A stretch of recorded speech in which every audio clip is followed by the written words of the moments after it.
Patty Spitler, Lifetime Achievement Emmy. Congratulations. Yeah. What does that feel like? Woo!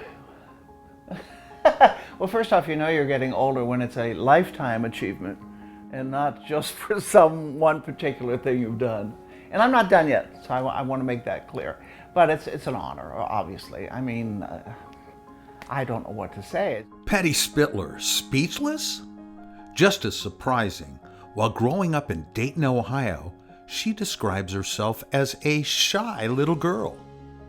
That all changed in 1972 when she took a high school drama course. And I walked out on stage and people went, "Ooh, I like that." Fast forward to college. Then I got into radio, and I really liked that. That college gig led to a groundbreaking job at WTUE in Dayton. I was one of the first females to do morning drive, not as a news reporter, but as the main DJ. After working for radio stations all over the country, she finally decided to show her face. So you come to Wish TV for your first big interview for a TV job, and they ask you, what's your favorite game? And I said, oh, I like chess, because that way I can get jumped. And I remember them saying, oh, she'll never get the job now. But Bill Stow, the general manager at the time, said, oh, I like that. She's spunky. What were some of the hats you wore? I came in for the talk show, way ahead of its time, called Indianapolis Afternoon, as I said, with Dick Woolsey. And then after that, it went under after 9 months. Station got sold. And then I thought, oh, geez, what am I going to do now? Luckily, they absorbed me, I think that's the word they used, into the weather department. Now, I'm not a meteorologist, never was, but they said, let's try her out on weather. Again, there weren't many women doing weather at that time. That lasted about 1.5 years, and they put me as the anchor. Our news is just ahead for this Monday with Ray Rice. For the noon news. During her years at Wish, I had the pleasure of often working with Patty. My favorite story took us all the way to China. And I also remember when they'd come up and say, because they would speak English. I think I would go to New York. And they'd come up and say, where are you from? And Indiana. And they knew Bobby Knight. Patty's still most remembered for her celebrity interviews. Let's play a game. I'll give you a name. Give me one word that first comes to mind when we think of that. And you mentioned Tina Turner. Yeah, legs. And I asked her about that. I said, how do you get legs like that? And she says, honey, goes, if you would dance like I do every night, you'd have legs like this too. Big movies out right now.